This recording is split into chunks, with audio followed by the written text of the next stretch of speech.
Ok, chers amis, on est le 21 juin 2024, en direct du Consulat général de France. Attendez, je vous fais visiter un petit peu. Voilà. Pas mal. Allez, réunion publique ici. Petit débrief. La campagne est assez courte. Elle va finir techniquement vendredi soir, la semaine prochaine, donc exactement dans une semaine. Mais en réalité, elle finit concrètement mardi, parce qu'en fait, mardi, on commence à voter par Internet. Donc, ce sera à fond dans les prochains jours. C'est ce week-end, en fait. On est dans le week-end de campagne. Bonjour, salut. J'enregistre. Bon, déjà, ça ne vous dérange pas que j'enregistre vos voix? On ne voit pas vos visages. Moi, je sais que ça dérange qu'on voit certains visages. Mais on va vous entendre si vous posez des questions. Salut. Ça va et toi? Alors, juste petit débrief rapide, déroulement de la campagne. Aujourd'hui, je suis à Hong Kong. Ce week-end, à fond dans les réseaux, je vais répondre aux messages, je vais répondre à toutes les insultes que je vais recevoir aujourd'hui, ce soir, parce que je vais d'envoyer un mail. Et lundi, je vais à Singapour. Je fais une réunion publique à Singapour lundi soir, à l'ambassade. Et mardi et mercredi, je serai à Phuket. Je reviens ici jeudi. Et la campagne se termine vendredi. Je vais peut-être aller à Canton vendredi, jeudi, vendredi. Voilà. Et voilà, on est là pour échanger, pour faire connaissance. Voilà, je ne suis pas là pour faire un speech, c'est plus pour vous, pour qu'on puisse échanger. Je sais que beaucoup de nos compatriotes ont des questions, même des questions pratiques, c'est-à-dire pas d'ordre politique, comment voter, est-ce que je peux voter ou non, etc. Voilà. Est-ce que vous avez des points sur lesquels vous voulez échanger? Concernant l'élection, je voulais savoir, donc je serai à Hong Kong au 30 pour voter, mais le 7 je ne serai pas. Est-ce que je peux faire ma procuration ou est-ce que je peux voter par Internet? Oui, tu peux juste pour une journée faire la procuration ou juste pour une journée voter par Internet? Tu peux voter par Internet ou par procuration, si tu ne peux pas aller à l'urne. Et une fois que tu as voté par Internet, tu ne peux plus voter à l'urne. Donc, tu ne peux plus voter par procuration. Donc, si tu as donné la procuration à quelqu'un et que tu veux voter toi-même par Internet, tu le fais. Tu as reçu normalement ton mot de passe par SMS et ton identifiant par mail. Moi, j'ai tout reçu. Je ne sais pas si vous avez tout reçu. Et après, tu votes. Ce sera ouvert mardi à midi et ça ferme jeudi à midi. Oh, on a le choix jusqu'au dernier moment. En fait.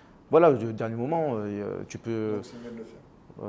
Voilà, donc tu peux décider tu peux te dire que tu vas voter par Internet et après finalement tu changes d'avis, tu vas voter à l'urne ou par procuration. Voilà. Mais une fois que tu as voté par Internet, tu ne peux plus voter à l'urne. Une fois que le vote par Internet est fini, c'est-à-dire jeudi midi heure française, voilà, ils font la liste de tous ceux qui ont déjà voté et donc dans la liste d'hébergement, il y aura écrit à voter. Donc si vous avez déjà voté et que vous venez au consulat, vous dites je voulais voter encore, on peut pas, ils vont savoir, tu ne peux pas tricher. Pour chaque tour, donc pour chaque tour, ça sera… faudra voter minimum le jeudi avant. Ouais, voilà, c'est ça. Parce qu'il y a des gens que je connais qui veulent voter par Internet. Donc s'ils ont reçu le mot de passe, il leur faut quoi d'autre pour voter? Le mot de passe. Il y a l'identifiant qu'ils ont reçu par mail. Voilà, et par mail, donc identifiant par mail et mot de passe par SMS. Et voilà, il faut faire attention avec le mail parce que certains ont des anciennes adresses email qui ne sont plus utilisées. Certaines n'ont pas mis la bonne adresse mail. Certaines n'ont pas mis de mail. Moi, j'ai reçu la liste électorale consulaire. Normalement, il y a 80 000 adresses. Mais en fait, il y en a quelques milliers où c'est vide. En fait. Donc, il y a le nom, prénom, mais il n'y a pas d'adresse mail. Donc, en fait, tous ces gens-là ne vont pas recevoir d'identifiant puisqu'ils n'ont pas renseigné d'adresse mail. Et en plus de ça, il y a des familles où voilà, le mari et la femme ont mis la même adresse mail. Donc, il y a un petit problème. Ou alors, les enfants sont sous la même adresse email. Après, ils ont eu 18 ans il n'y a pas longtemps. Les coordonnées n'ont pas été mises à jour. Donc, qu'est-ce qui se passe? Est-ce qu'ils ont reçu plusieurs identifiants pour des personnes différentes sur la même adresse mail? Donc, il y a ce genre de problématique pour voter par Internet. Donc, normalement, là maintenant, vous avez déjà tout reçu. Moi, j'ai tout reçu. Ouais, mais maintenant, ça fonctionne avec le système France Connect où on se connecte avec les impôts.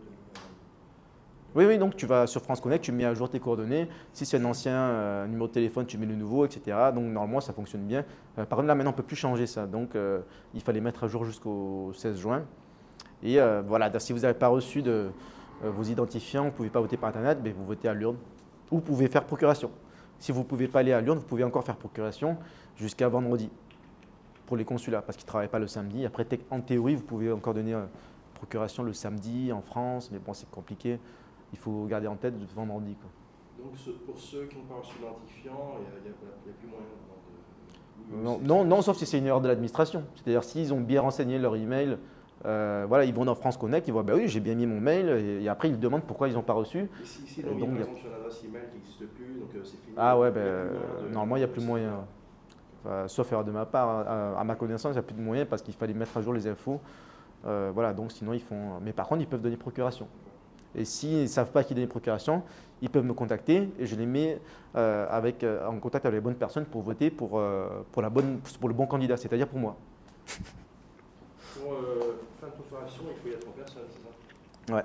Alors, sauf si vous avez un profil France Connect identifié, vérifié. Voilà. Mais le profil France Connect vérifié, il se fait qu'avec la nouvelle carte d'identité, c'est ça?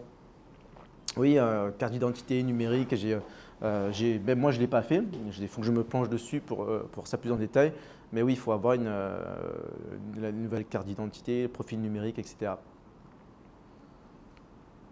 Il faut que je vois ça en détail d'ailleurs. Voilà.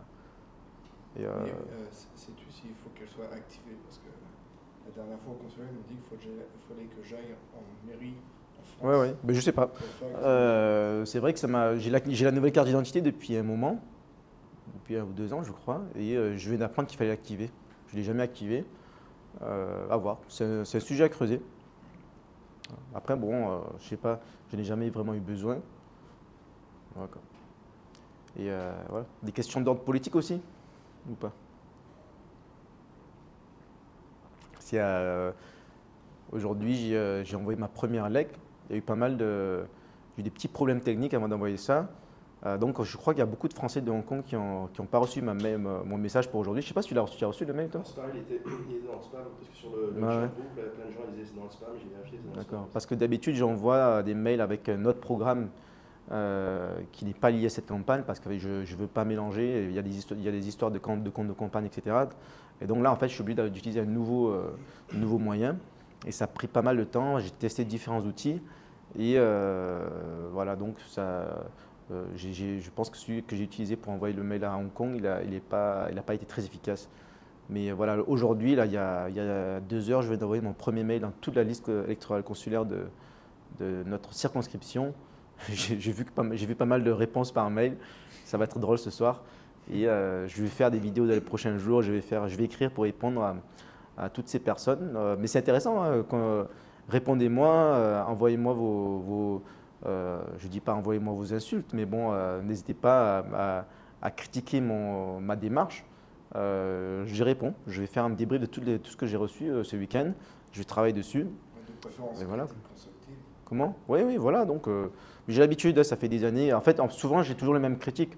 Aujourd'hui, j'ai reçu un message sur WhatsApp parce que j'ai mis mon numéro WhatsApp et Telegram publiquement. Hein. Moi, il n'y a aucun problème, tout le monde peut me joindre. Je suis quelqu'un de joignable facilement. C'est volontaire. Hein. Je reçois pas mal de bêtises aussi, mais bon, je veux que nos compatriotes puissent me joindre facilement. Et donc, j'ai reçu un WhatsApp là, il y a une demi-heure me disant ouais, arrêtez de m'envoyer vos bêtises, etc. Surtout que vous êtes un Asiatique, c'est pas normal que vous souteniez l'extrême droite, etc. Alors qu'ici, en Asie, c'est un peuple de gens bien, etc. Et voilà, je pense que cette campagne, elle devient très… elle est clivante, mais elle est assez…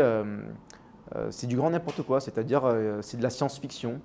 Les gens croient que ceux qui soutiennent des idées plus à droite, ce sont des extrémistes, des extraterrestres, ce sont des fous, des nazis, des fascistes. Alors qu'en vérité, on est en Asie, pour répondre à ce monsieur, la plupart des pays asiatiques appliquent un programme que certains considéraient d'extrême droite. Voilà, tout ce qu'on veut en France, c'est rien de plus que ce qu'il y a à Hong Kong. Moi, je le dis depuis des mois et des années même. Je suis pour un programme économique efficace, pour ne pas dire libéral, etc., capitalisme, mais voilà, efficace, réaliste. comme on a à Hong Kong. C'est pour ça que les investissements du monde entier viennent à Hong Kong. Ça, c'est la première chose. Et la deuxième chose, c'est le domaine régalien efficace, l'ordre, la sécurité, la police qui se fait respecter et l'immigration qui est bien contrôlée. Voilà, moi, je n'ai jamais dit que je suis pour l'immigration zéro, je suis pour l'immigration contrôlée comme c'est ici à Hong Kong. Donc, ce monsieur, je ne sais pas où il habite, d'ailleurs, peut-être qu'il habite à Singapour, à Hong Kong, mais en tout cas, même s'il habite en Thaïlande ou au Vietnam, on ne peut pas aller en Thaïlande ou au Vietnam sur un bateau de migrants et débarquer, avoir des aides sociales, l'AME, etc. Donc, la plupart des pays d'Asie, on peut dire que ce sont des pays d'extrême droite. Voilà, donc, pour répondre à ce monsieur, parce que c'est ce que j'ai en tête juste avant d'arriver ici, ça fait partie des critiques que j'ai eues. Je suis toujours assez curieux de l'esprit des Français qui vivent à Hong Kong ou même à Singapour, où je vais y aller lundi soir, où il y a tellement de… voilà, moi j'aime bien dire bobo, il y en a qui n'aiment pas ce terme, mais voilà, j'assume parce que ce sont des gens qui ont une situation assez confortable et qui ne font pas face aux problématiques de la plupart des Français. Ce n'est pas eux qui vont se faire agresser dans la rue, etc. etc. Parce que quand ils rentrent en France, ils arrivent à l'aéroport, ils ne prennent pas le RER, ils prennent le taxi, ils arrivent dans leur beau quartier. Finalement, ils ne voient pas la sécurité, les problèmes, ils voient juste ça à la télé. Et ils disent oui, c'est vrai, il y a des problèmes en France, mais bon, c'est bon, il ne faut pas généraliser, c'est des cas isolés, ceci, cela. Finalement, Macron, il fait du bon travail, la France, attractivité, machin, machin. Et en fait, ce sont des gens qui ferment les yeux sur le réel parce qu'en fait, ils sont dans une bulle, dans leur confort. Et ça, c'est le grand problème des Français de l'étranger, je pense, de notre circo, de certains, parce qu'en fait, c'est un petit peu contradictoire. C'est-à-dire qu'ils vivent dans un système d'extrême droite. Voilà, je n'y pense pas que c'est d'extrême droite, mais bon, pour me comparer à leur standard, en fait, ils vivent dans un système qui ne soutiennent pas en France. Donc, en fait, ils profitent de cela, mais dans leur tête, ils sont de gauche. Voilà, donc c'est pour ça qu'ils sont des bobos. Mon combat politique, c'est d'essayer de changer ces mentalités pour que les gens voient, voilà, vous qui êtes là, vous qui regardez la vidéo, essayez de réfléchir, se remettre en question. Voilà, qu'est-ce que vous faites à Hong Kong si vous êtes des macronistes? Parce que ce que propose Macron, ce n'est pas la politique de Hong Kong. Voilà, à Hong Kong, on ne peut pas venir sur un bateau de migrants, avoir toutes les aides, etc. Et si quelqu'un viole une fille ou quoi à Lang Kwai Fong, etc., ça fait un gros scandale. Mais le mec, déjà, je crois que le mec se fait tabasser avant que la police arrive. Ou, voilà, mais en tout cas, il se passe quelque chose. Mais en France, fait divers, inaperçus, quelques infos dans la presse locale, éventuellement relayées dans Français de souche, etc. etc. Mais ça reste assez marginal. Ça, c'est la grande différence entre Hong Kong et la France. Et malheureusement, je suis toujours surpris de ces contradictions qu'on a en Asie. Voilà. Pensez. Je voulais savoir, est-ce que tu as pris contact avec des adversaires politiques ou quoi, ouais. Pas forcément des concurrents, les candidats concurrents, ouais. Ou adversaires. Quand je dis adversaire, ouais. c'est plus la gauche. Ouais. Des concurrents, oui, puisqu'il a fallu prendre contact avec eux dès le soir de la dissolution. Donc, dès le soir où j'écoutais en direct, pour nous, c'était quand même 3h du mat', 4 heures, j'étais là, j'étais pas sûr d'être bien réveillé. Quand j'ai entendu Macron dire l'article 12, blablabla, j'étais là. Non, c'est vrai, c'est en train de se passer ou pas? Mais voilà, bon, ça s'est passé. Et voilà, je commençais à envoyer des messages de partout. Qu'est-ce que tu fais? Tu y vas pas? Moi, j'y vais, etc. Mais bon, dès le soir même, je me suis dit, voilà, j'y vais, je suis obligé, puisque je suis le candidat qui est arrivé, qui a le mieux représenté la droite en 2022, donc j'y vais. Donc pour répondre à ta question, oui, j'ai pris contact avec les autres concurrents maintenant, mais à l'époque, ça aurait dû être des partenaires, donc là d'ailleurs, j'en ai parlé dans ma vidéo d'hier, mon ami Eric Minet qui est en Thaïlande, qui est un élu RN que je connais depuis des années. Hein. C'est quelqu'un de très respecté, très apprécié, c'est un bon ami de longue date. Il était prêt à partir avec moi en tant que suppléant et moi en tant que candidat. Et je suis sûr que Reconquête aurait accepté, en tout cas localement en Asie, parce que voilà, même avec ce qui s'est passé avec Reconquête au niveau national, les équipes en Asie savent qui je suis et ils savent que bon, c'est de la connerie, donc c'est pas juste. Donc finalement, on aurait pu faire l'union. Et d'ailleurs, c'est là la démarche de ma candidature, malgré le fait que certains disent oui, mais ça apporte de la division. Et non, parce qu'en fait, moi, je veux faire passer un message, raconter cette histoire. Je veux dire qu'en fait, si ce n'était pas les bureaux des partis parisiens qui avaient le pouvoir de décider des investisseurs, si c'était localement nous en Asie, on aurait eu l'union. Voilà, donc il y a des obstacles à l'union, mais c'est quoi ces obstacles? Ce sont des égos de certaines personnes qui sont à la tête des partis, qui sont à Paris. Voilà, donc moi je ne crois plus, je ne sais pas que je ne crois plus, mais je n'accorde plus aucune importance aux étiquettes politiques. Donc pour moi, il n'y a pas de candidat RN, il n'y a pas de candidat Reconquête. Pour moi, il n'y a que des gens, des individus, des hommes, des femmes qui ont un prénom, un nom, ils sont candidats. Donc maintenant, voilà, vous me dites, oh le candidat RN, je me dis, ouais, mais comment il s'appelle? Qu'est-ce qu'il a fait? Est-ce que tu le connais?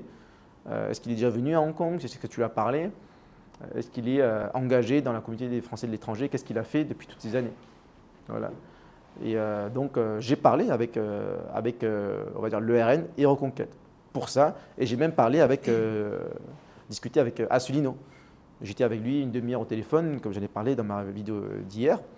Et voilà, bon, après, bon, je ne peux pas accepter. Il me propose de me retirer, de le soutenir.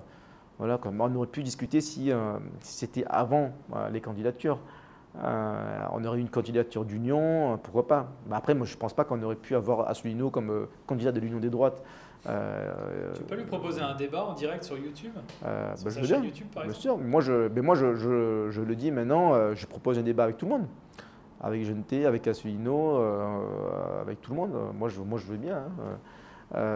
Donc, je suis ouvert à ça. Après, bon, le problème avec les débats, c'est que nous, quand on est français étranger, il n'y a personne pour l'organiser. Quand tu es en France, tu vas sur TF1, BFM TV, etc. Donc, il y a des journalistes professionnels pour ça. Nous, ce n'est pas des journalistes d'Hong Kong qui vont faire ça, et ce n'est pas les apprentis journalistes divers qui vont faire ça non plus. Enfin, j'espère, ils pourraient, quoi. Donc, en général, les journalistes, pour les Français étrangers, ils font des articles. Donc, ils envoient des questions, on répond. Donc, c'est ce que je fais. D'ailleurs, je dois continuer. Et ça, c'est très bien. C'est très bien ce qu'ils font. Mais il n'y a pas de plateau télé où on va se rendre. Mais moi, j'aimerais bien. Hein. Je ne sais pas si vous en connaissez. C'est une question de moyens. Je crois que c'est arrivé à Bruxelles, je crois. Il y a eu un débat au niveau des européennes. Voilà, peut-être quand il y a, voilà, dans certains cas vraiment particuliers. Mais voilà, nous en Asie, on n'est pas assez important. Il n'y a ni débat, ni sondage. D'ailleurs, c'est intéressant, il n'y a aucun sondage. Tu ne peux pas faire un sondage en Asie parce que quand tu es en France, tu peux trouver 1000 personnes d'un échantillon représentatif. Mais en Asie, tu ne sais pas ce que c'est que l'échantillon représentatif en Asie. Tu ne peux pas prendre 1000 adresses email au hasard. Donc, c'est une science à part. Et pour investir dans la science des sondages en Asie, il faut que ça en ait l'intérêt. Donc, en fait, tout le monde s'en fiche de notre circo, malheureusement. Malheureusement, c'est normal, je pense. Mais voilà, du coup, on est dans l'incertitude totale. Mais je pense quand même que malheureusement, comme on est tous divisés, on arrive vers un deuxième tour gauche-Jeuneté. Et c'est quasiment inévitable. Je ne dis pas que c'est inévitable. Il y en a qui m'ont dit qui me critiquaient parce que je dis ouais, c'est perdu d'avance. Ce n'est pas perdu d'avance, mais c'est quasiment impossible à réaliser parce qu'en fait, on est trop divisé à cause de cela. Donc en fait, il faut garder en tête pourquoi nous sommes là. Et là, il y a combien de listes concurrentes? Donc il y a RN, Reconquête, Asselineau. Il n'y a pas deux autres listes aussi? J'ai pas trop fait attention. Oui, bien sûr, il y a des listes de macronistes, il y a des listes de gauche, il y a deux listes écologistes. Ah, concurrente à droite? Ben nous, Jacques Cheminade, c'est pas vraiment à droite, je crois, non? C'est souverainiste. Je regardais la classification du Figaro. Il y a une autre liste aussi. Il y a une liste de Debout la France. Que j'ai, voilà, donc c'est pour ça que j'ai fait une vidéo hier à ce sujet, parce que je ne m'y attendais pas. Avant ça, on a eu l'apparition au journal officiel. D'ailleurs, il y avait un problème avec le nom de mon suppléant. Ils m'ont mis ma suppléante de 2022. D'ailleurs, je crois que c'est pas. Ouais, je crois que c'est même aujourd'hui encore, c'est même pas courrier. D'ailleurs, ça, je trouve pas normal parce que ça fait perdre beaucoup de temps. Il y a des gens qui me posent des questions. Il y a des gens qui me posent des questions directement. Il y a des gens qui me posent des questions par mail, par commentaire, dans des groupes. Et donc, je perds du temps à répondre, etc. Et je trouve que c'est pas équitable. Donc, moi, j'ai un problème je ne peux pas me concentrer tranquillement sur ma campagne à cause de ça. à cause d'une erreur de l'administration. Je ne veux pas dire que bien entendu, ce n'est pas volontaire, hein, tout le monde a droit à l'erreur. Mais voilà, donc ce n'est pas une campagne qui se déroule dans des conditions optimales et justes et équitables pour tous les candidats. Voilà, mais donc voilà, on est 15 candidats et sur les 15 candidats, voilà, on peut considérer à droite, voilà, UPR, je ne sais pas s'il y en a qui vont dire que c'est à droite, mais on va dire ceux avec qui on aurait pu faire une union. Là, il y a bien entendu RN Reconquête, il y a UPR et il y a Debout la France. D'ailleurs, il y en a peut-être d'autres. Voilà. J'ai vu qu'il y avait un candidat écologiste avec le soutien de Osez la France. Je ne sais pas si vous connaissez Osez la France. Osez la France, c'est le mouvement créé par Julia Aubert, je crois, un LR souverainiste. Je ne sais même pas s'il y a encore LR d'ailleurs, mais voilà. Du coup, est-ce qu'il est un peu apparenté droite? Debout la France, c'est Élise ouais. Fonra. Oui, voilà, c'est ça. Souverainiste, ça doit ça. Ouais, c'est ça. Donc ça fait 1, 2, 3, ça fait 5. Oui, voilà. Donc, tu sais pourquoi elle est candidate? Pour s'amuser, je sais pas. Tu n'as pas vu ma vidéo d'hier? Ah, tu n'as pas suivi? En fait, c'est les financements publics. Je sais qu'il y en a qui ne vont pas voir la vidéo d'hier, ils vont peut-être voir que cette vidéo, donc je répète un petit peu. Pourquoi on a autant de candidatures et d'ailleurs pourquoi il y a Reconquête et RN? Bon, RN, c'est sûr, ils voulaient être candidats parce que, bon, on peut comprendre. Reconquête aurait pu ne pas proposer de candidature parce qu'ils vont malheureusement faire, bien entendu. Là, dans les sondages en France, ils sont à 2%.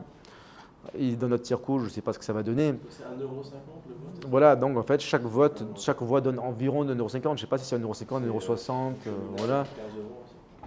15 €.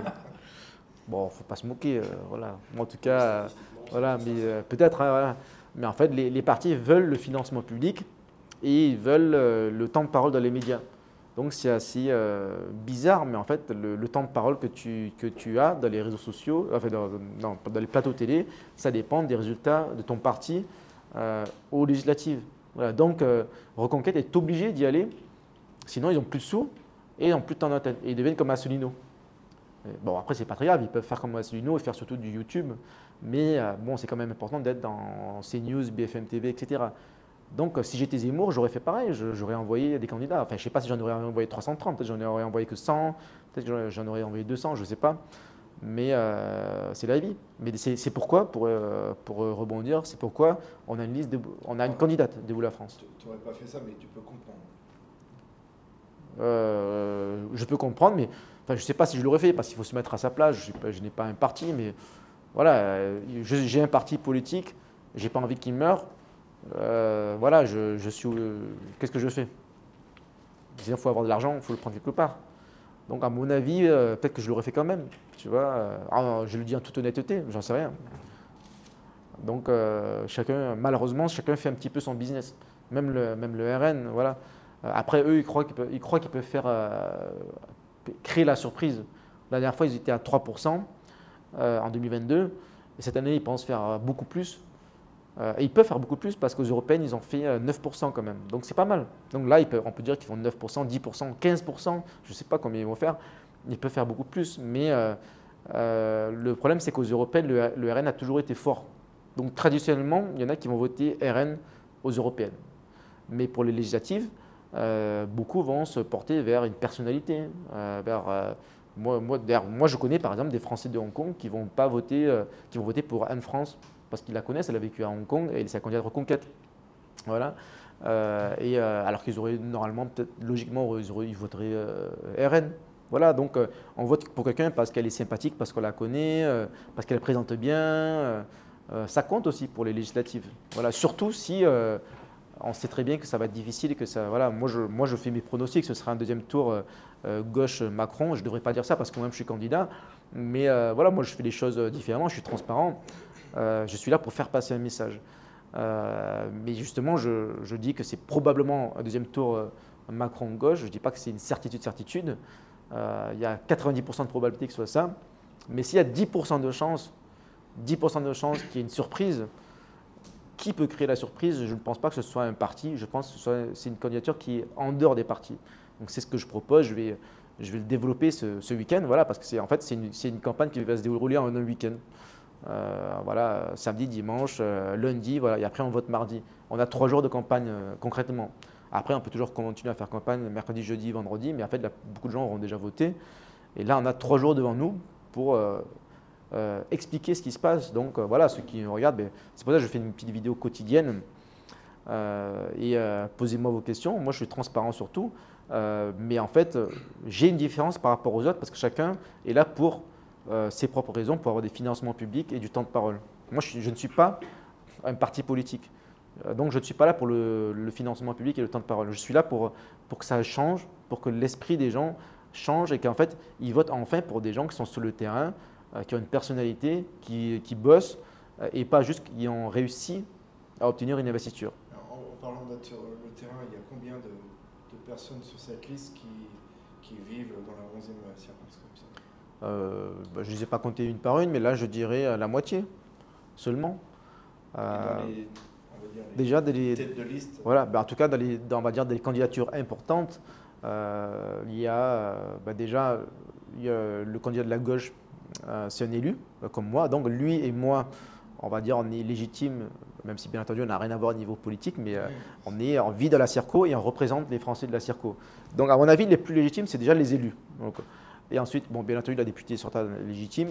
Et après, voilà, le candidat RN, on va dire qu'il est légitime, il habite en Malaisie. Bon, ok, très bien. Et qui d'autre? Anne-France, qui est une dame tout à fait respectable et sympathique, qui est une amie aussi. Je ne l'ai pas choisie comme suppléante pour rien en 2022, elle est très bien. Elle est légitime dans le sens où elle a habité autrefois en Asie, mais maintenant elle est plus vraiment légitime, elle est rentrée en France, elle habite à Nice.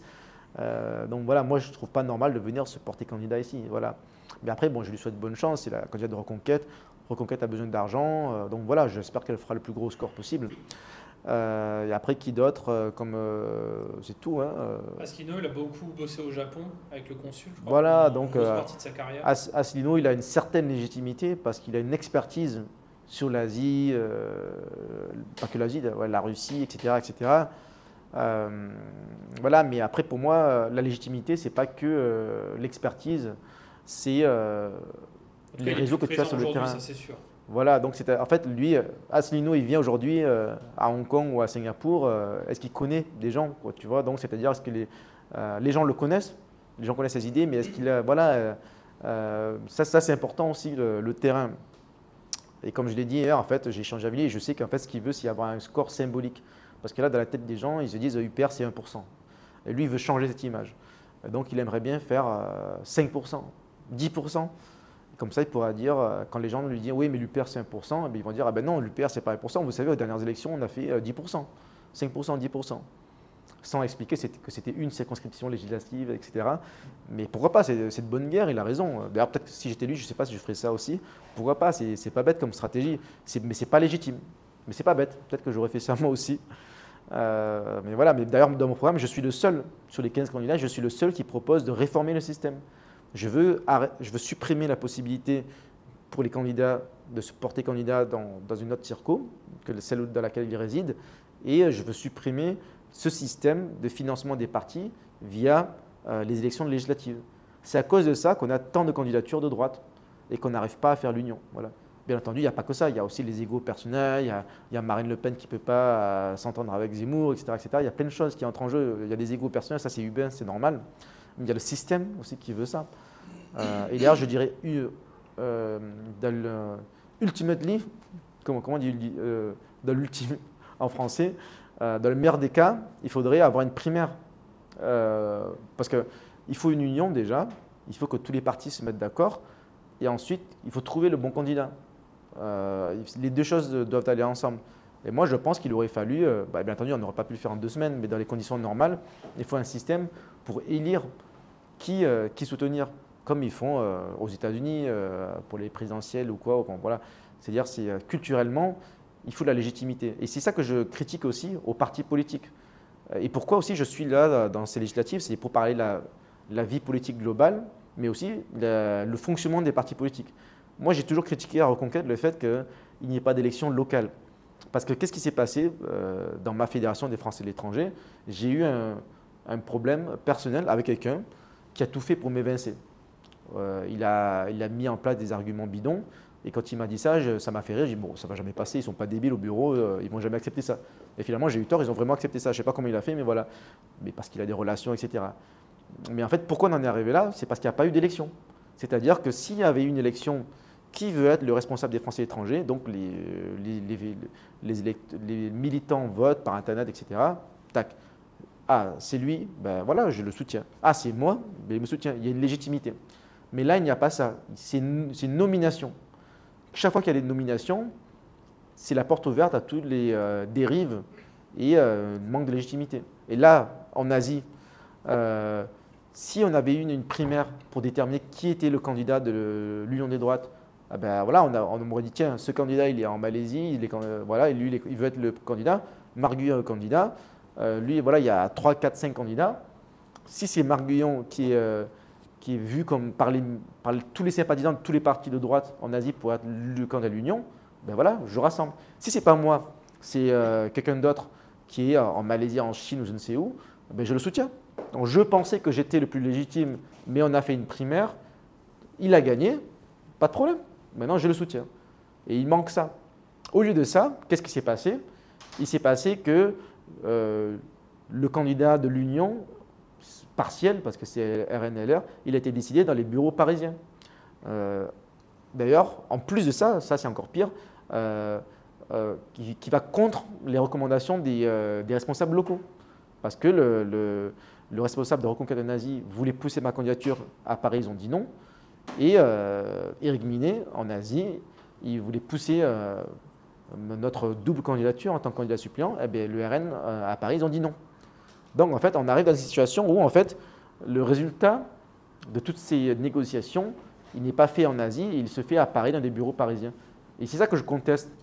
Et quand on me dit pourquoi tu es candidat, tu divises encore les voix du camp national, c'est-à-dire que moi, je suis candidat pas que pour gagner des voix, pas que pour gagner de l'argent pour mon parti, je suis candidat pour faire passer un message. Si je ne fais pas passer ce message, il n'y a personne qui en parle. Et d'ailleurs, il y a plein de gens qui trouvent ça normal. D'ailleurs, même parmi mes soutiens, voilà, donc je peux citer, voilà, par exemple, David, mon ami David qui fait des vidéos YouTube, il me l'a dit hier, oh, désolé Marc, je t'aime bien, mais je vais voter RN parce que c'est le vote utile. Ok, il n'y a pas de problème. Je comprends, tu fais ce que tu veux, je respecte. Moi, je fais ce que vous voulez, votez RN, votez Reconquête, voilà, en fait, suivez votre cœur. De toute façon, vu le nombre de candidats, on n'a quasiment aucune chance d'être au deuxième tour. Voilà, mais voilà, je l'accepte. Mais c'est dommage d'en arriver là. On aurait dû avoir une sorte de primaire. En fait, il faudrait que la vie des Français et de l'étranger, la vie politique fonctionne différemment. Cependant, ce n'est pas moi qu'on va écouter. Voilà, moi, je l'ai dit plein de fois en Reconquête, il faut faire des élections locales, mais ce n'est pas ça. Eux, ils font des nominations. Ok, c'est pas moi qui… Voilà. Ou alors, il faut que je crée mon propre parti, je ne sais pas. Mais il faudrait une démocratie qui vienne qui soit horizontale, qui vienne des militants. C'est les militants qui doivent décider de leurs représentants. Ce n'est pas quelques cerveaux dans un bureau parisien qui doivent nommer les responsables en Asie. Moi, je ne suis pas d'accord avec ça. C'est pour ça que je suis contre les partis politiques dans leur forme actuelle, en tout cas tel que je le vois à Reconquête et tel que je le vois au RN, même si je n'ai pas été au RN, donc je ne sais pas comment c'est géré à l'intérieur. Peut-être que le RN, c'est mieux que Reconquête, je ne sais pas. Mais d'après ce que j'ai vu, au RN, c'est pareil, il n'y a pas de démocratie qui vienne des militants. Il y a aussi des nominations qui viennent du bureau parisien pour nommer qui est le responsable en Asie. C'est ça qui pose problème. Donc ma candidature pour ces législatives, c'est aussi une candidature, un message à faire passer pour un changement, un renouveau dans la vie politique. C'est pour ça que j'ai nommé ma liste d'ailleurs renouveau aux élections locales consulaires en 2021 et aux élections sénatoriales en 2023. Je veux un renouveau dans les méthodes des partis politiques parce que ce que j'ai vu chez LR aussi, chez LR et chez Reconquête, eh ben, c'est pas beau à voir. Au RN, je ne sais pas, mais peut-être que c'est pareil aussi, j'en sais rien. Je ne veux pas dire que c'est pareil parce que je ne connais pas. Si je ne connais pas, j'en dis pas, mais voilà. Mais voilà, donc pour l'instant, je pense qu'il faut une candidature, on va dire d'hiver droite, pas d'hiver extrême droite. Je récuse ce terme d'hiver extrême droite que je crois que c'est le ministère qui me l'a donné, mais je le vois dans Le Monde, Marc Guyon d'hiver extrême droite, mais c'est quoi cette blague? Je ne suis pas extrême droite. Mais en tout cas, il faut une candidature sans étiquette. Et à mon avis, on verra si j'ai raison ou tort, hein, moi, je pense que les Français de notre circonscription sont intelligents et qui vont voir que, en fait, pourquoi on est dans cette situation? C'est parce que les partis politiques se tapent dessus pour tout et pour rien et Et en fait, il faut une alternative aux partis politiques. Il faut des gens qui soient indépendants. Donc c'est ça tout l'objet de ma candidature. Et moi, je le dis à vous qui êtes là ce soir et ceux qui vont voir cette vidéo, c'est-à-dire que si vous voulez l'union des droites, votez pour moi, ça va faire réfléchir les partis politiques. Parce qu'ils vont dire, ils vont regarder les résultats, ils vont dire wow, Marc Guyon à Hong Kong, il a fini premier parmi les candidats de droite, il a fait mieux que le RN, que Reconquête, etc. Ok, il n'y a personne au deuxième tour, c'était gauche Macron, mais pourquoi il est arrivé premier? On ne comprend pas. Alors là, quand ils vont voir ce score, ils vont se réunir dans leur bureau parisien, ils vont dire bon, qu'est-ce qui se passe, est-ce que tu peux nous faire une analyse, qu'on ne comprend pas, etc. Peut-être qu'ils vont réformer leur façon de s'organiser à la fois au niveau du parti et à la fois au niveau de leur investiture. Et c'est ça que je veux. Là, donc, en fait, bon, si vous croyez qu'il y a une chance de deuxième tour, allez-y, quoi. Mais d'ailleurs, ça peut être moi aussi. Mais en fait, rien que le fait d'influencer le résultat pour que j'ai le résultat le plus important possible, ça va influencer l'union des droites. Parce que dans l'état actuel des choses, les partis politiques ont tellement d'ego, se tapent dessus, que ça va être sans fin. Là, imaginez que le cas le plus probable, le candidat RN arrive en tête de la droite, bien entendu, pas plus que la gauche et la Macronie, mais il arrive, on va dire, premier des candidats de droite. Eh bien, ils vont être confortés dans leur méthode. Ils vont dire oui, mais en fait, on a eu raison, les gens votent pour l'étiquette et donc on aurait pu mettre une chèvre, quand il a RN, ils ont voté par la chèvre. Comme Macron, en 2017, il a mis n'importe qui, ben les gens votaient pour voilà, parce que c'est l'étiquette de Macron. Ok. Mais je pense que nos compatriotes arrivent à une certaine maturité politique. À une époque, ils votaient pour l'étiquette, maintenant, ils commencent à réfléchir. Voilà. Donc, et d'ailleurs, je pense qu'il y aura une grosse mobilisation pour ces législatives. En 2022, je crois qu'on avait 25% de participation, c'est pas beaucoup, ça veut dire qu'il y avait 75% d'abstention. Là, je ne pense pas qu'on ait 75% d'abstention parce qu'il y a beaucoup de nos compatriotes qui se disent « Oula, là, il y a danger, il y a potentiellement la gauche qui arrive, ou, voilà. Ou alors s'il y a une opportunité pour faire venir la droite. » Donc ils viennent voter. Voilà. Il y a une alarme incendie, je crois. Voilà. Mais bon, de toute façon, on va bientôt y aller, là, je crois. On ne va pas s'attarder. Éric Minet, ils ne lui ont pas demandé de prendre la tête des législatives pour… Je ne sais pas, hein, je ne suis pas dans leur confidence, mais d'après ce que j'ai compris, non, parce que sinon, il l'aurait accepté, logiquement. Moi, c'est peut-être quand même un petit indice. Voilà, mais effectivement, moi je pense que le RN il y a un peu le même problème que les autres partis, c'est-à-dire qu'il y a beaucoup de copinage, magouille, il y a peut-être moins que dans les autres partis. Mais pour moi, la logique voudrait que Éric Minet, le conseiller qui est élu depuis 2014, soit le candidat et que l'autre personne soit suppléant. Voilà. Pour moi, la priorité, la légitimité va à l'élu. Donc, je ne comprends pas ce qui s'est passé. Bon, voilà, après, ce n'est pas mes affaires, ils font ce qu'ils veulent. Hein. Voilà, mais en tout cas, il y a…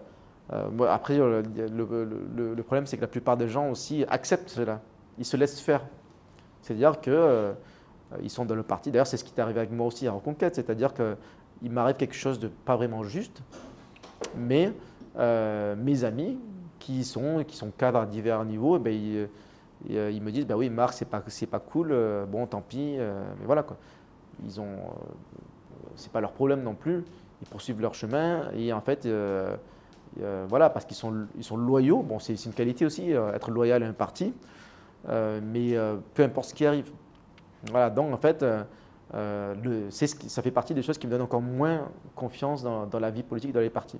Voilà, donc moi, je crois que, voilà, d'ailleurs, pour finir sur cette question, ça, c'est pas qu'une candidature pour faire passer le message, c'est aussi une candidature qui prépare les prochaines candidatures en 2026, en 2027, etc. C'est-à-dire que moi, ce que je souhaite, c'est développer des réseaux partout en Asie. Donc, vous qui regardez la vidéo, qui êtes au Japon, en diverses villes en Chine, au Vietnam, etc., contactez-moi. On crée des groupes, on se voit, on reste en contact et on se bat pour la bonne cause avec un certain état d'esprit qui est transpartisan, en dehors des partis. Et mon but, c'est qu'on accueille tout le monde. Donc, quelqu'un peut être RN, Reconquête, LR, peu importe, UPR, etc. Mais on est ensemble, on discute, on débat, on prend un verre, etc. Et ça, c'est très important pour la suite. Et après, en 2026, on verra qui, entre nous, souhaite être candidat. Et à mon avis, il faut des candidatures sans étiquette en 2026. Voilà. Donc, même si vous êtes UPR ou RN ou quoi que ce soit, vous faites une candidature sans étiquette. Par exemple, le premier, il peut être Reconquête, le deuxième est RN, le troisième est UPR, voilà. Et la liste, elle n'a aucune étiquette. Pour moi, l'avenir, c'est d'être indépendant des partis. Quand vous êtes un élu RN ou LR, vous avez une certaine allégeance, vous avez parfois des consignes de vote, en tout cas, vous devez quelque chose à votre parti, parce que vous avez été élu, on considère que vous avez été élu grâce à eux. Et d'ailleurs, alors moi, je suis indépendant, et je votais pour qui je voulais au sénatorial en 2021, et en 2023, bon, j'étais moi-même candidat. Mais en fait, l'avenir, je pense, c'est les indépendants, en fait, parce qu'en fait, les grands électeurs, les conseillers des Français étrangers qui sont LR, on sait que normalement, ils vont voter pour les sénateurs LR. Ceux qui sont à SFE, ils vont voter pour les SFE qui sont de gauche, ils vont voter pour les sénateurs de gauche, les candidats sénatoriaux de gauche. Mais ceux qui sont indépendants, on ne sait pas pour qui ils votent. Donc, eux, ils sont un peu courtisés par tout le monde. D'ailleurs, à l'époque, moi, en 2021, j'avais voté pour Olivier Cadic. Bon, je le trouvais sympathique, mais j'avais Ségolène Royal qui m'avait contacté. Donc, j'ai répondu.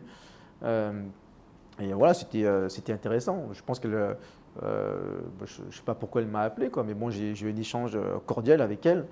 Voilà, mais en tout cas, moi, je pense maintenant qu'il faut avoir un engagement apolitique, mais de conviction quand même.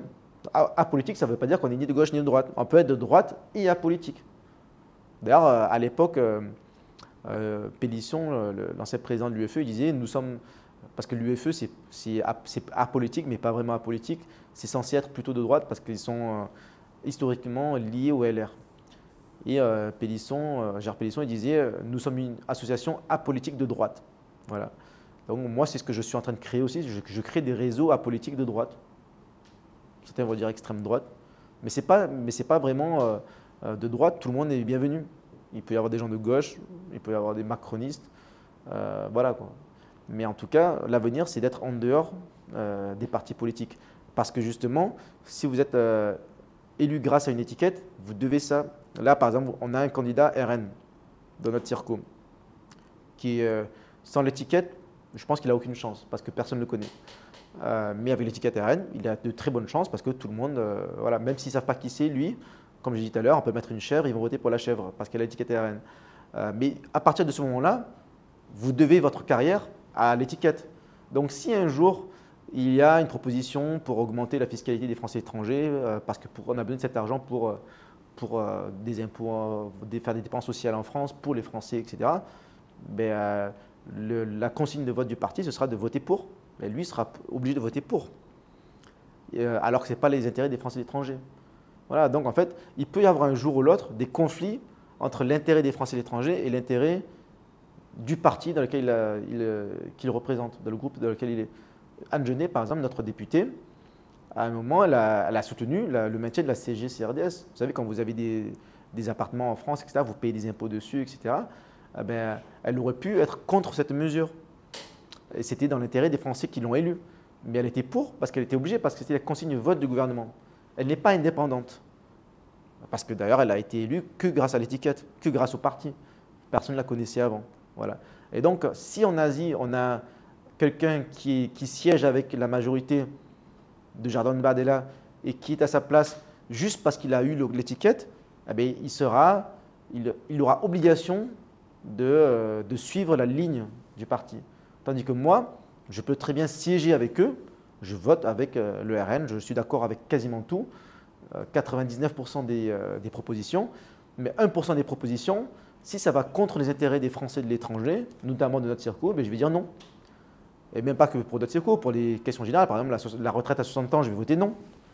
Mais imaginez le gars du RN qui, s'il est élu, il va voter quoi pour la retraite à 60 ans ou 62 ans, peu importe, pour des mesures plus à gauche. Il va voter pour… voilà, donc c'est… et ça, justement, ce n'est pas dans la lignée de Reconquête. Des idées, voilà, donc comme Marion Maréchal a dit qu'elle soutenait leur candidature, mais elle ne va pas les rejoindre parce qu'elle a des divergences idéologiques. Donc je pense qu'elle va créer d'ailleurs son parti. Bon, elle a raison, hein. Voilà, mais en tout cas, idéologiquement, je suis plutôt sur la même lignée que Marion Maréchal, c'est-à-dire que tu soutiens, mais tu es indépendant. Donc elle soutient le RN, mais elle ne veut pas être dans le RN parce qu'elle est différente. Donc moi c'est pareil, je soutiens la constitution d'une majorité autour de Jordan Bardella, mais moi je ne suis pas RN. Moi je viens des LR, je viens de Reconquête, je viens d'une droite réaliste sur les sujets économiques. Voilà, donc on n'a pas les mêmes profils, on n'a pas les mêmes parcours, on n'a pas les mêmes éducations, on n'a pas le même. Enfin, je ne sais pas si c'est une question d'éducation, mais on n'a pas les mêmes profils, normalement, les gens qui sont RN et les moi. Mais par contre, on peut travailler ensemble. Voilà. Là, j'ai raconté ma vie, là. N'hésitez pas à poser des questions. Quelle heure il est? Ça fait déjà 45 minutes. On peut y aller, là, je pense, on va libérer la salle. Peut-être une dernière question. Vous allez voter par Internet ou à l'urne? Procuration. Ouais. Procuration aussi. En personne? En personne. Que tu sois là, ouais. Ok, très bien. Alors, prochaine étape, moi je suis, voilà, ce week-end, je vais être occupé à répondre à toutes les insultes que je suis en train de recevoir. Lundi, je vais à Singapour. Donc, si vous êtes à Singapour, venez à l'ambassade, ce sera l'ambassade de France. Voilà, là, je suis au consulat de France à Hong Kong. Lundi, ce sera l'ambassade à Singapour. Et tout le monde est bienvenu, même si vous êtes de gauche, même si vous êtes macroniste. D'ailleurs, là, il y a 2 ans, il y a un gars qui est venu juste pour me contredire. Donc, je disais quelque chose, il me dit, voilà, donc c'était assez drôle, mais bon, tu es le bienvenu encore, hein, si tu vois cette vidéo, cher Mathias. Voilà, donc c'est ouvert à tous. Et ensuite, mercredi, je suis à Phuket. Réunion publique, ouvert à tous. J'aurais bien aimé qu'il y ait des contradicteurs là ce soir à Hong Kong, mais une prochaine fois, j'espère. En tout cas, moi, j'aimerais bien à Hong Kong faire des petites réunions où on peut débattre dans le respect de chacun, bien entendu. Moi, je réponds à tout, hein. Il n'y a aucun problème. Donc, si vous voyez cette vidéo, vous voyez tout ce que je partage sur les réseaux sociaux, vous n'êtes pas d'accord avec ce que je dis, aucun problème. Vous m'envoyez un petit message. Soit moi je le vois, soit il y a des gens dans les groupes qui le voient, etc. Et j'ai des personnes de l'équipe qui me remontent les informations. Je réponds à tout, il n'y a aucun sujet tabou. Moi, je ne suis pas quelqu'un qui va… vous savez, il y a la plupart des députés, on ne peut pas les joindre. Et pourtant, ils ont 2 ou 3 collaborateurs qui sont payés à temps plein pour répondre aux mails, etc. Moi, je ne serai pas comme ça. Je vais répondre même personnellement. J'ai mis mon numéro de téléphone dans les mails. Vous pouvez me joindre. En tout cas, pour l'instant, peut-être que je ne suis pas assez important que la députée sortante. Ok, peut-être. Mais soit moi, je répondrai personnellement à tous les messages, soit mes collaborateurs, soit nos sympathisants, nos militants qui sont administrateurs de différents groupes, etc. Nous, on va être réactifs. On ne va pas juste être sur la chaîne parlementaire, etc. Il y aura vraiment une interaction. Et surtout, c'est dans ma nature parce que tous les jours, je fais de la politique et je m'exprime. Et ça aussi, c'est la grande différence par rapport à d'autres candidats qui sont… enfin, je ne sais pas, il y a peut-être une question de génération aussi. Mais moi, tous les jours, je parle de politique. Soit de politique vraiment française, soit, on va dire, d'autres sujets qui sont liés à la politique. Par exemple, un exemple concret, je partage parfois des mèmes, des histoires qui font la promotion d'avoir des enfants. Voilà. Est-ce que c'est politique? On va dire que ce n'est pas politique, c'est du bon sens. Mais de nos jours, ça devient un peu politique. Parce que de nos jours, faire des enfants, peut-être que un jour, faire des enfants, ça va être d'extrême droite. Peut-être, hein, je ne sais pas.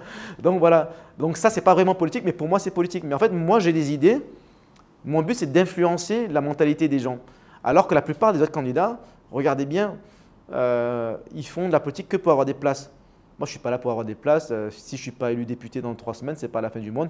Peut-être que dans ma vie, je ne serai jamais député, jamais sénateur, mais je suis très heureux comme je suis. J'ai mes business, j'ai ma vie. Je suis très bien dans mes engagements. Par contre, je ne fais pas ça pour avoir une poste, je fais ça pour faire passer un message et pour changer les mentalités. Alors qu'il y a des candidats, ils sont candidats. Quand ils ne sont plus candidats, silence radio. Ensuite, il y a les sénatoriales, hop, ils font candidature au sénatorial. Sénatorial, c'est fini, hop, silence radio. Ou alors, ils font un tweet par mois. Et là, il y a les législatives, hop, ils ressortent, ils réapparaissent. Voilà, en fait, quand il n'y a pas d'élection, on ne les entend pas. Et quand il y a des élections, ils réapparaissent. Moi, ce n'est pas ça. Moi, je suis, on va dire, un militant, un combattant. Tous les jours, élection ou pas élection, j'ai quelque chose à dire parce que ce qui m'intéresse, ce n'est pas le poste. Ce qui m'intéresse, c'est de changer les mentalités. Là, je parle par des enfants. Voilà, toi, tu me dis, tu ne veux pas d'enfants, tu veux sauver la planète parce que faire des enfants, ce n'est pas bien, ce n'est pas écologique. Eh bien, moi, je vais me battre pour changer tes idées, pour que toi, tu aies des enfants. Même si ce n'est pas ma vie, tu fais ce que tu veux avec ta vie, mais en fait, moi, je veux t'influencer. Et ça, ce n'est pas politique, je n'ai pas de poste à avoir, je ne vais pas gagner un poste de député parce que tu vas faire des enfants. Mais que tu fasses des enfants, ça me fait plaisir. Voilà, c'est ça là, moi, je suis plus métapolitique que politique. Moi, je veux que le monde devienne meilleur. Ouais, je ne suis pas là pour, je vais pas faire celui qui a la grosse tête, quoi, tu vois, mais voilà, je suis un militant.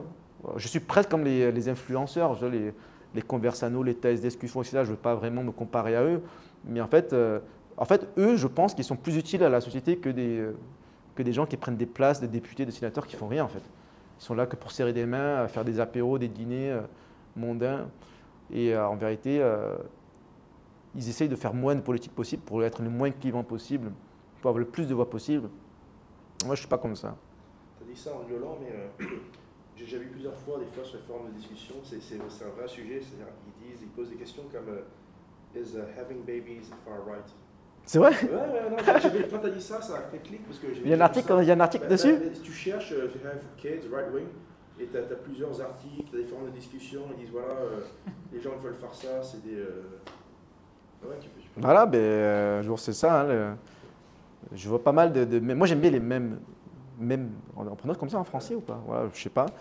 Mais voilà, c'est autrefois, quand tu étais rebelle, tu avais les cheveux bleus, les machins, tu avais les piercings, etc. Et quand tu étais normal, tu étais en pays normaux. Aujourd'hui, quand tu es normal, tu es tu es woke. Et quand tu es habillé comme ça, tu es un gars d'extrême droite. Tu es un rebelle. Parce que la société, les standards de la société ont changé. Voilà. Ok, c'est bon, ça fait combien de temps? Ça fait 50 minutes. Bon, très bien. Je vous dis rendez-vous donc demain. Ce week-end, je vais bosser sur toutes les réponses que j'ai eues. Et prochaine réunion publique à Singapour lundi. Puis Phuket mardi, mercredi. Et après, fin de la campagne. Peut-être que jeudi, je serai en Chine continentale. Jeudi, vendredi. Non, vendredi, parce que je reviens à Hong Kong jeudi soir. Voilà. À très vite.